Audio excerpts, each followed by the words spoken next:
I make no spicy Thai. Thank you. Welcome. Thank you for your treat. Thank you for your treat. Thank you.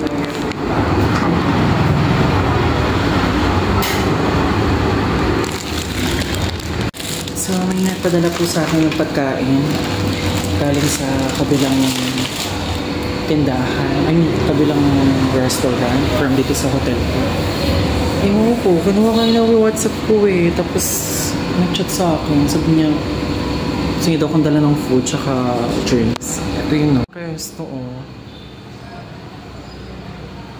Pak. Napakabenta talaga ng ano, ng ladyboy ng Pinas sa mga Jan o tsaka Pakistan. Iba yung food. Dami nito. I-ref ko na lang sa hotel. Kaya din hindi ako kabado na magpunta ng ibang bansa na magugutom ako to. Kasi si Akla nga napaka-friendly ko sa mga foreign people. Mangitian lang ako. Dami ko na kagad pwedeng itanong dyan, tsaka sabihin. So, yung communication skills natin, inilalaban naman natin ng bongga. Kaya every time na may mga katsikahan ako, nakaka-chika ako ng mga libre. Minsan, generous din kasi sila.